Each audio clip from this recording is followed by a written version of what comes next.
ನಮಸ್ಕಾರ. ನನ್ನ ಹೆಸರು MS ರವೀಂದ್ರ ಅಂತ, ಕನ್ನಡ ಫಿಲಂ ಚೇಂಬರ್ನ ಅಧ್ಯಕ್ಷರು. ಸೊ ಇವತ್ತಿನ ಪತ್ರಿಕಾಗೋಷ್ಠಿ ಕಾರ್ಯಕ್ರಮ ಮಾಡಿದ ಉದ್ದೇಶ ಏನಂದರೆ, ನಮ್ಮದು ಕನ್ನಡ ಫಿಲಂ ಚೇಂಬರ್ ಅಂತ ಒಂದು ಹೊಸದಾಗಿ ಸಂಸ್ಥೆ ಮಾಡಿದ್ದೀವಿ. ಸಿನಿಮಾಗೆ ಸಂಬಂಧಪಟ್ಟ ಎಲ್ಲ ಡಿಪಾರ್ಟ್ಮೆಂಟನ್ನು ಮೆಂಬರ್ಶಿಪ್ ನಮ್ಮ ಚೇಂಬರಲ್ಲಿ ಮಾಡ್ತೀವಿ. ಸೊ ಅತಿ ಕಡಿಮೆ ಬೆಲೆ ಮೆಂಬರ್ಶಿಪ್ ಇರುತ್ತೆ.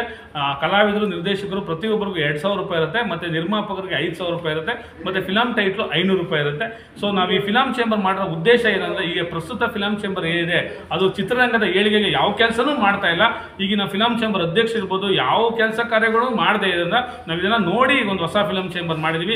ಈಗಿನ ಪ್ರಸ್ತುತ ಫಿಲಂ ಚೇಂಬರು ಗೋವಾ ಕರ್ಕೊಂಡೋಗಿ ಪಾರ್ಟಿ ಮಾಡೋ ಅನ್ನೋ ಶೋಕಿ ಕೆಲಸ ಕಾರ್ಯಗಳು ಫಿಲಂ ಚೇಂಬರ್ ಕೂತ್ಕೊಂಡು ಮಾಡ್ತಾ ಇದ್ದಾರೆ. ಸೊ ಇದನ್ನೆಲ್ಲ ನಾವು ಖಂಡಿಸ್ತೀವಿ. ಈಗಿನ ಇತ್ತೀಚಿನ ದಿನಗಳಲ್ಲಿ ಮೊನ್ನೆ ರೇಣುಕಾಸ್ವಾಮಿ ಅನ್ನೋ ಒಂದು ಯಾವುದೋ ಒಂದು ಇನ್ಸಿಡೆಂಟ್ ಆಯಿತು, ಅವರಿಗೆ ಫಿಲಂ ಚೇಂಬರ್ 5 ಲಕ್ಷ ರೂಪಾಯಿ ದುಡ್ಡನ್ನ ತಗೋಕೊಟ್ಟಿದ್ದಾರೆ. ಇದನ್ನು ನಾವು ಖಂಡಿಸ್ತೀವಿ. ಯಾಕೆಂದರೆ ಸಮಾಜದಲ್ಲಿ 108 ಕೆಲಸ ಕಾರ್ಯಗಳು ನಡೀತವೆ, ಅನ್ಯಾಯಗಳಾಗ್ತವೆ. ಅವರು ಪ್ರತಿಯೊಬ್ಬರಿಗೂ 5 ಲಕ್ಷ ರೂಪಾಯಿ ಮೆಂಬರ್ಶಿಪ್ ದುಡ್ಡಲ್ಲಿ ಕೊಡೋದು ಬೇಡ ಅಂತ ನಾನು ಇದನ್ನ ಮುಖ ಹೇಳ್ತಾ ಇದ್ದೀನಿ. ಸೊ ನೀವು ಸದಸ್ಯರುಗಳನ್ನ ದುಡ್ಡನ್ನ ಈ ಥರ ದಯವಿಟ್ಟು ಪೋಲ್ ಮಾಡಬೇಡಿ. ಈಗಿನ ಫಿಲಂ ಚೇಂಬರ್ ಅಧ್ಯಕ್ಷರು ದಯವಿಟ್ಟು ಈ ಗೋವಾ ಶೋಕಿಗಳು ಈ ಪಾರ್ಟಿ ಕಾರ್ಯಗಳೆಲ್ಲ ನಿಲ್ಲಿಸಿ ಚಿತ್ರರಂಗದ ಏಳಿಗೆಗೆ ಕೆಲಸ ಮಾಡಿ ಅಂತ ನಾನು ಕೇಳ್ಕೊತಾ ಇದ್ದೀನಿ. ಹಾಗೆ ನಮ್ಮ ಕನ್ನಡ ಫಿಲಂ ಚೇಂಬರ್ನ ಈಗಾಗಲೇ ಡಿಸೆಂಬರ್ ನಾವು ಸ್ಟಾರ್ಟ್ ಮಾಡಿ ಇದುವರೆಗೂ 450 ಜನ ಮೆಂಬರ್ ಆಗಿದ್ದಾರೆ. ಸೊ ಮುಂದಿನ ದಿನಗಳಲ್ಲಿ ನಮ್ಮ ಸಂಸ್ಥೆ ದೊಡ್ಡ ಮಟ್ಟಕ್ಕೆ ಬೆಳೀತದೆ ಅಂತ ಒಂದು ಆಶೆಯಲ್ಲಿದ್ದೀರಿ. ದಯವಿಟ್ಟು ಎಲ್ಲರೂ ಸಪೋರ್ಟ್ ಮಾಡಿ. ಕನ್ನಡ ಜನತೆ ದಯವಿಟ್ಟು ನಮ್ಮ ಸಂಘನ ಬೆಳೆಸೋದ್ರಲ್ಲಿ ಒಂದು ಆಶೀರ್ವಾದ ಮಾಡಬೇಕಾಗಿ ದಯವಿಟ್ಟು ಕೇಳ್ತಾರೆ. ಮುಂದಿನ ಯೋಜನೆಗಳು ಏನು ಸರ್? ಮುಂದಿನ ಯೋಜನೆಗಳು ನಾವೀಗ ಮೆಂಬರ್ಶಿಪ್ ಏನು ಮಾಡ್ತಾ ಇದ್ದೀವಿ ಸರ್, ನಾವು ಪ್ರತಿಯೊಬ್ಬರಿಗೂ ಇನ್ಶೂರೆನ್ಸ್ ಕೊಡಬೇಕು 50,000 ರೂಪಾಯಿ ಗಂಟು.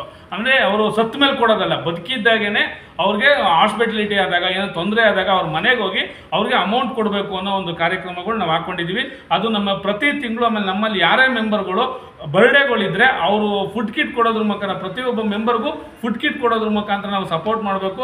ಆಮೇಲೆ 108 ಆಯೋಜನೆಗಳು ಹಾಕೊಂಡಿದ್ದೀವಿ. ನಾವು ತುಂಬ ಜಾಸ್ತಿ ಆಶ್ವಾಸನೆ ಕೊಟ್ಟರೆ ಏನಾಗುತ್ತೆ ಅಂದರೆ, ಇವರು ಸಂಘ ಬೆಳೆಸೋಕ್ಕೋಸ್ಕರ ರಾಜಕೀಯ ಥರ ಆಶ್ವಾಸನೆಗಳು ಕೊಡ್ತಾರೆ ಅಂತ. ರಾಜಕೀಯದ ಅಂದರೆ ಅಯ್ಯೋ ಗೆದ್ದ ಮೇಲೆ ನಾನು ರೋಡ್ ಮಾಡ್ಕೊಡ್ತೀನಿ, ಗೆದ್ದ ಮೇಲೆ ನಾವು ಅಲ್ಲ ಗ್ಯಾರಂಟಿಗಳು ಕೊಡ್ತಾರೆ. ಇವೆಲ್ಲ ಗೆಲ್ಲಕ್ಕೋಸ್ಕರ, ಫಿಲಂ ಚೇಂಬರ್ನ ಉದ್ಧಾರ ಮಾಡೋಕ್ಕೋಸ್ಕರ ಅಂತ ತುಂಬ ಆಶ್ವಾಸನೆ ಕೊಡ್ತಾರೆ, ಬಿಲ್ಡಪ್ ಕೊಡ್ತಾರೆ ಅಂತ ಒಂದು ಸಮಾಜದಲ್ಲಿ ಆಗ್ಬಿಡುತ್ತೆ. ನಾವು ಮಾಡಿ ತೋರಿಸ್ತೀವಿ, ಮಾಡಿ ತೋರಿಸಿದ್ಮೇಲೆ ಈ ಕೆಲಸ ನಾವು ಹೇಳ್ತೀವಿ ಅಂತ ಹೇಳಕ್ಕೆ ಇಷ್ಟಪಡ್ತೀವಿ ಸರ್. Okay sir.